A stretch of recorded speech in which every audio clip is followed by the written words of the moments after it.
So, good day everyone. Uh, Today, mag-present ko sa akong system named Library Management System.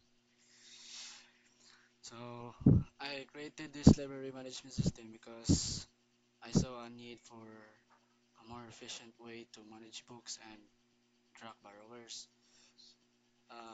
Libraries are valuable resources in our communities, labi na karon kay importante kayo. Then, I wanted to make it easier for librarians and peoples to connect by borrowing process and keep tracking sa mga libro. I hope uh, to enhance the overall experience for everyone involved. Uh, this system isn't just about keeping records, it's about fostering love for uh, reading and making sure that everyone has kanang nasa access sa books nga ilang kailangan. And I believe that with better management tools, I can encourage more people to engage with their local libraries and discover the joy of reading. So, mao daw akong aspiration or inspiration anong gibuhat nako aning system. So, ano na magsugod sa mga application. So, naman diri ang interesting part. So, here's my kan main which is the system menu. Then ako gi-add ang menu nga main menu niya, then dili nag-add ko diri og mga lain nga function aside sa mga serial this which is ang borrow book, ang return book o guban pa. So ako na explain by one by one. So ano ito magsugod sa akong main menu. So ako lang iran para mas makasabot mo. Ano to? So here's my main menu. So not a choice selection which is 1 to 9. So ako na siyang gi-organize para di sa maglibog. There functions 3 to 4 and reports ako naglahing reports especially. So nagsugod ta sa 1. Sugod check na to if na may validation.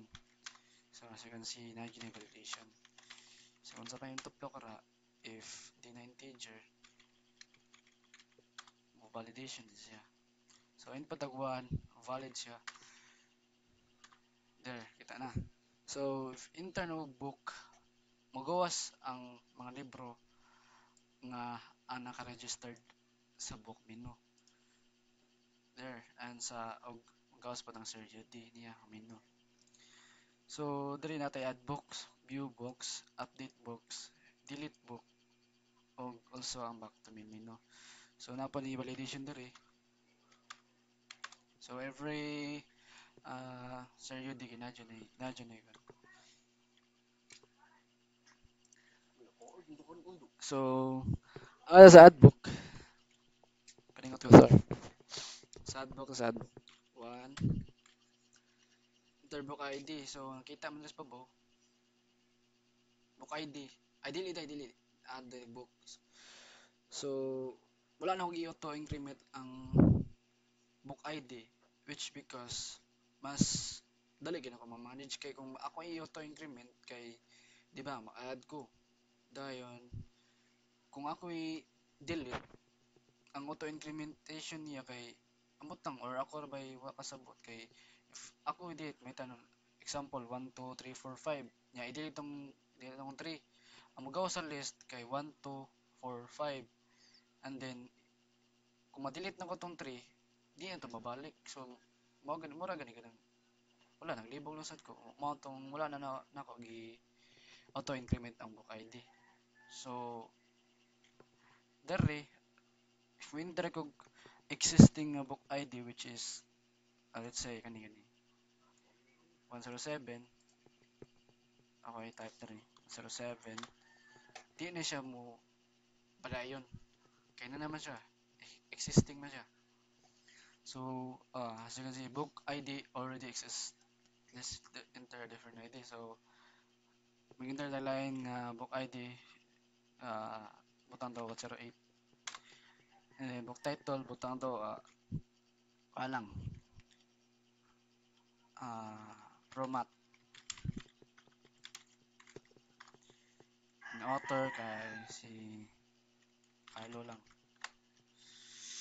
So na-record na siya, book added successfully. So ato i-view kung nag-add siya. So na-add siya. Dito.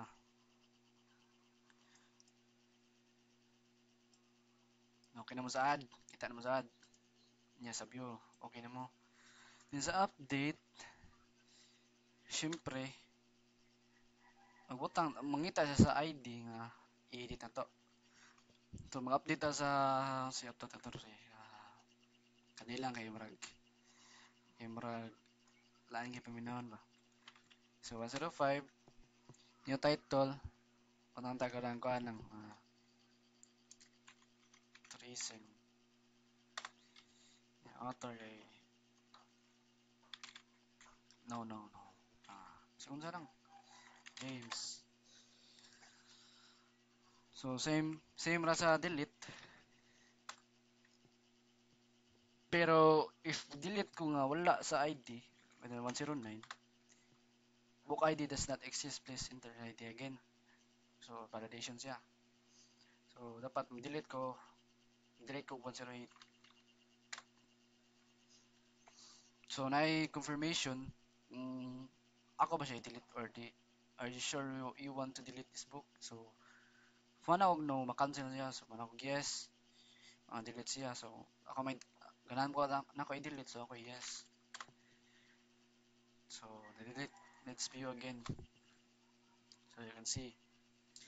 So let's go back to my main menu and go to borrowers, which is the two. There. Wala pa ta sa interesting functions nga kung gisulti nyo kanina. So ako to explain one by one. So moro gyapon add, view, update ug delete ra ang borrower menu. Sa register borrower, ang kalian lang sa books kay diri borrower ang sa borrower kay daghan siya kanang mura gani kanang ah, connection. Mura siya kanang mas na siya important role ba sa kaning system kay borrowers man sa. So wa nakita ang kuan, it's say no add ra man kag kuan ID. Same rin sa books nga wala na ko gi auto increment. Kay mao lagi ano to. Their borrower ID so 118. So wala nag-exist naman siya. So enter taglain 109. Nagyapon 120. Okay. So enter ta diri type na diri spell. Tantag for number. Yan. Address. So sa puyo karon. Tuyan no. Tuyan. Naga Cebu. So naana at ito view mga borrowers. So naana siya 120. Wala na ko na view diri sa borrower menu kay di parehas anin sa books nga nakita daan. So I mean pero marga pon. So yep, update na ko makita na ko unsa ko i-update. More magapon, mora same process ra sa books nga Sir UD ito. I-edit ni si Giswell kay na naman siya kan online. So let's say nga kanang usab na ang name sa per ID. So punta na to si Kwan. Kelsey. Phone number takalan no. Ah, then address. Taka sa si Kelsey. Taga Cebu lang, Cebu.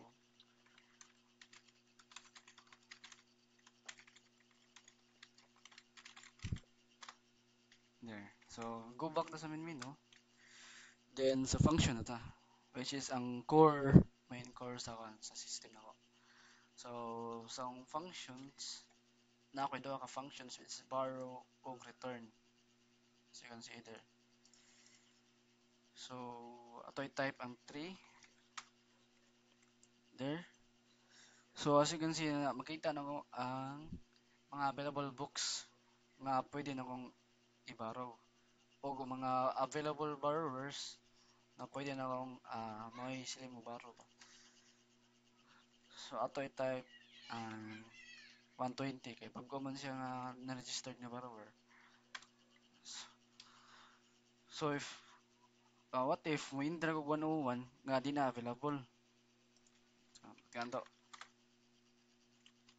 1. Di siya mo proceed kay book not available. Not available man siya. So, this book is already borrowed by another borrower.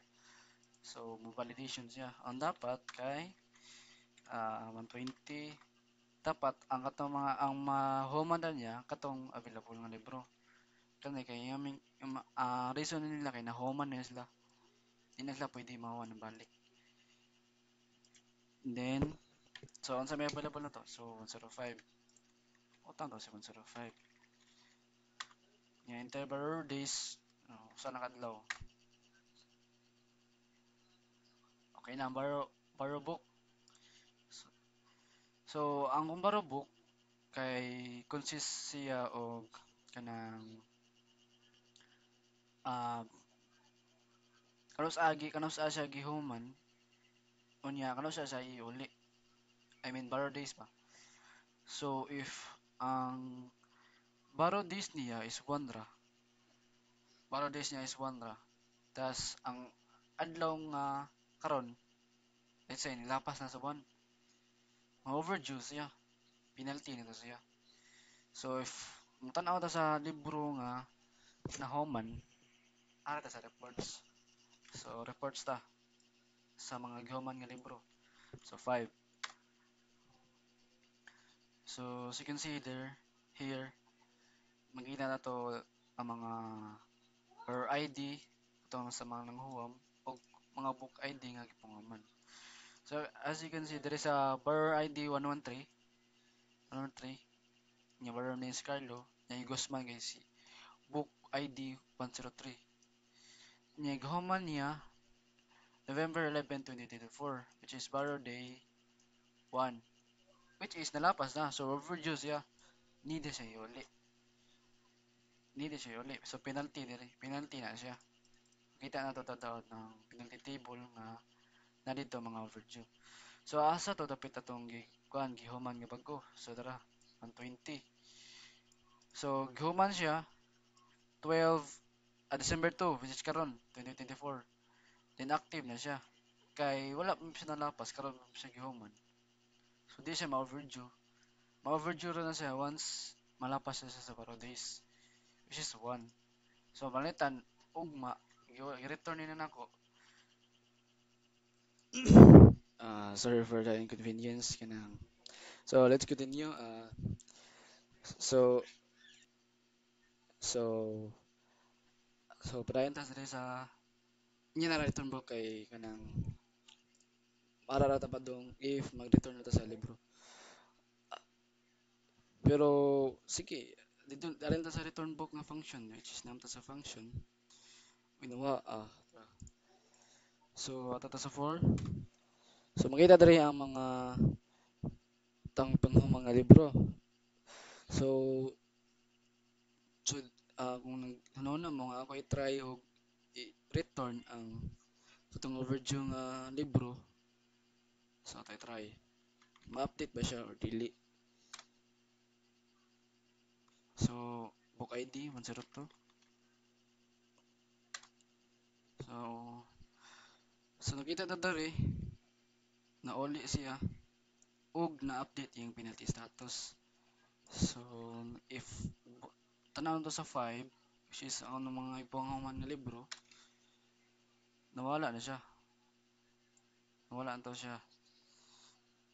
So as we can see here sa reports sa penalties sa 7, katong Carlo there,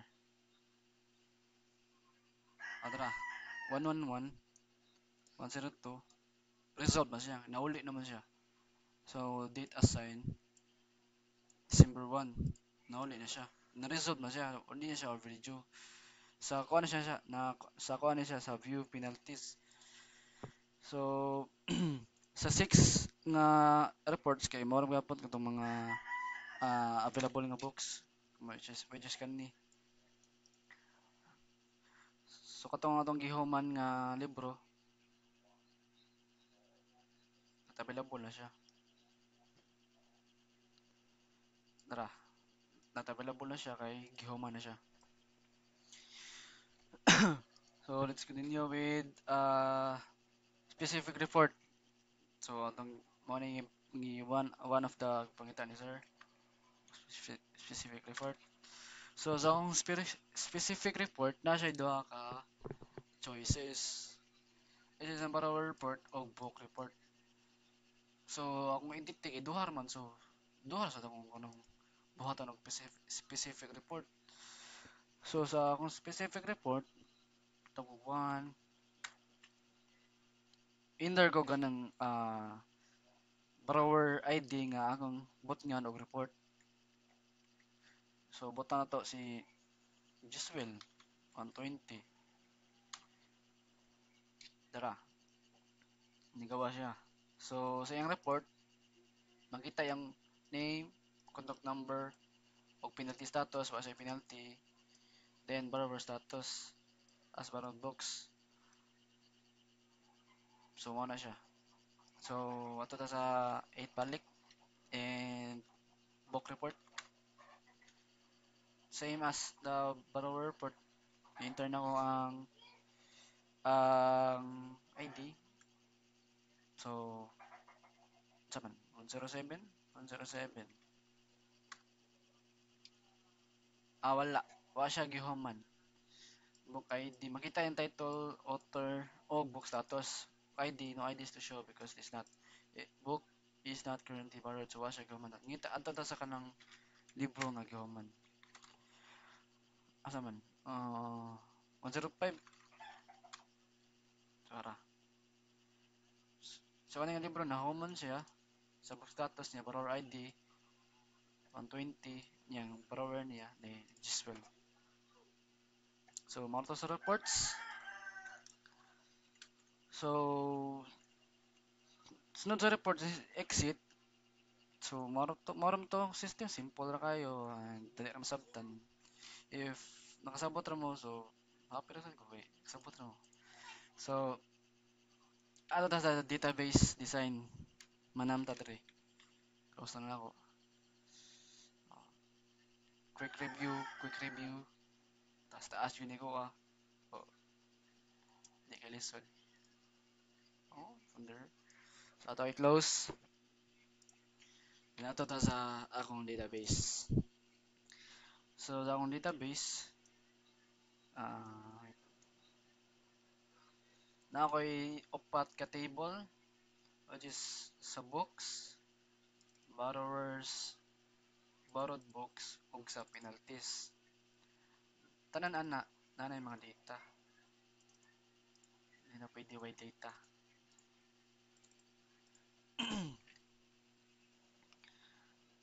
So, maro na akong database design. Foreign key, sa books, sa borrowers, wait, sa borrowed books, if imo na i-click, configure, naka-restrict yun siya. See that, sir? Naka-restrict ka, sir. Nya, cancel lang to kay changes. And same sa dara, naka-restrict po na. Mga nang implementation, nasa ko implementation nila sa penalties. Naka-unique din sila, kaya ko nang unique ang BRID o BID. So ako sa nang restrict. Restrict, yan. So, mo to, sa duha ko entity, books o borrowers, then implementation ako kay duha, borrowed books o penalties.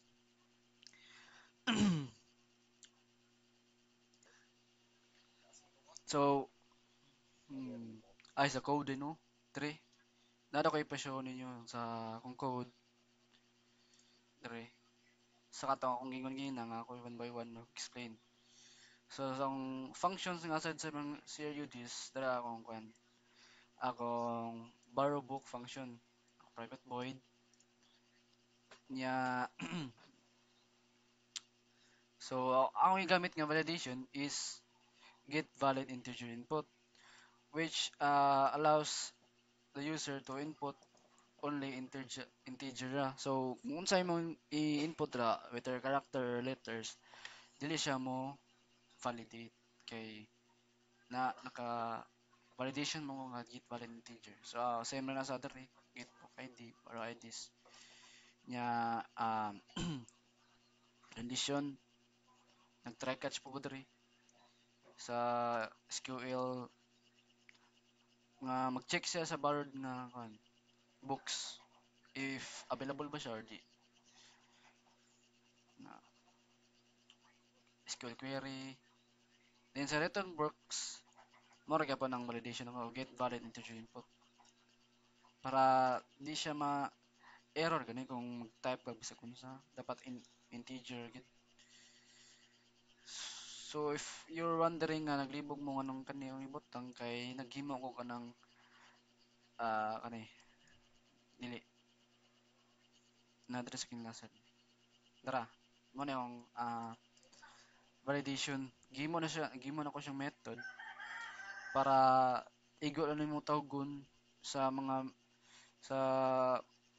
method niya like kani ra imong tawgon kani niya. So aside sa mga borrow books og sa return book nasad ko'y display borrowed with names which is nga tong kuan katong mga borrowed books gi-query ra na nako diri nag-join ra ko dira dugay ko na human dira and then nag-try catch ko diri nga mag-check sa kung sa pangalan ni ato if ma-check siya kung nahulman ba ang libro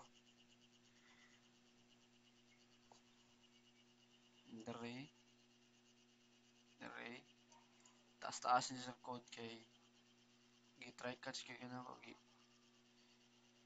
so after sa borrowed books naso kay display books with availability katong books availability katong mga libro nga not available or available. So here's my method.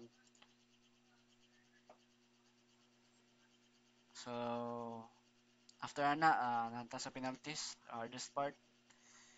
So dili naghimo ko ng method nga mag-check og update sa overdue status. Dari naghimo ko diri update status SQL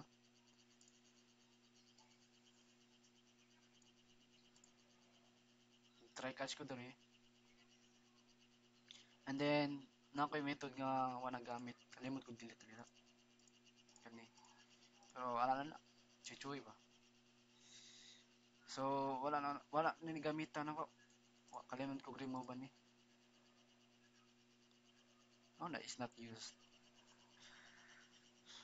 so penalty ako ning nagpatabang sa ko sa kong brother ni gamay kay dire ko na kuan murag naglisod gamay so wonder mo brother si EI na so wala ko na kaya sa kuan sa penalty dire ko naglisod yun so sa calculate difference date difference ako sa naghihimo na Java util date ko import laro na then dire na ako sa view penalties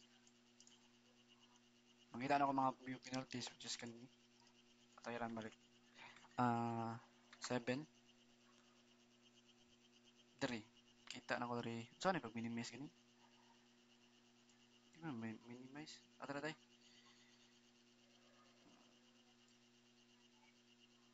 bali noon 7. Tara, nakita na to dere. Ako sa nanggi kuan gi SQL query sad. Lagi may mo ako dere umingan ni penalty ID para ID or name nya sa kuan pod nag-catch ko dere.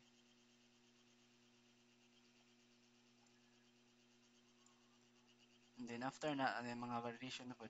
So ID exist o get valid integer.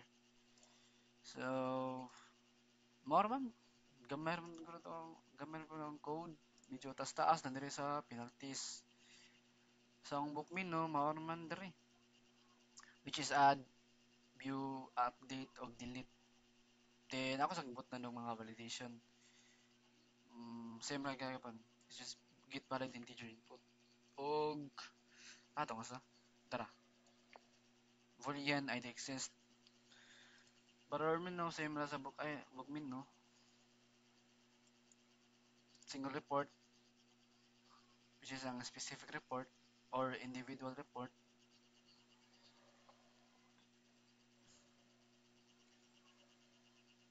Three or report.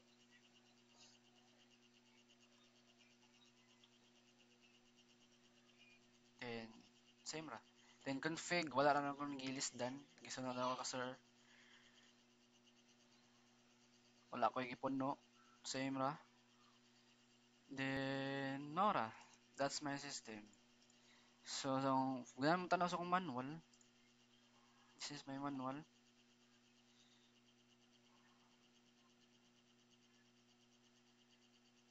Figure 3.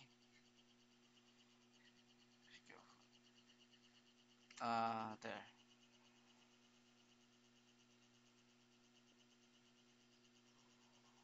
So, klaro naman kayo. Okay.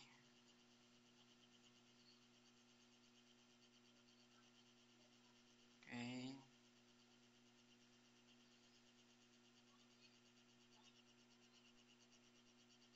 So, ako na yung pasahon. Ako may. The user press 0. The system exists. The system was very simple, isn't it? Ah, ako na nag-English dara. So, ato ko sa schema, ako na ni itingog tanan. Mangita si sir. Ano ang schema? Or, sa pag-imo na ako, nag-imo ko kay ERD. Pero nag-gapon sa kay ERD ba, pero schema na lang. So, TPL books, o borrowers, since sila man duha akong entity, pares lang pa sa TPL borrowers. Since one to many man sila dali, ako nagbot ng ganing araw, nga nag-mean siya nga one to many siya. So wala ko siya connect sa table penalties kay wala mo siya connection from table borrowed books. Ayang connection naman is from table books and table borrowers.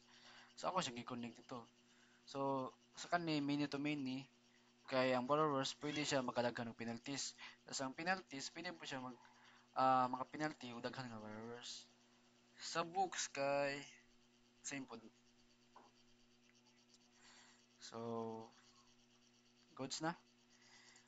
So that's all for all sir and thank you for watching my video.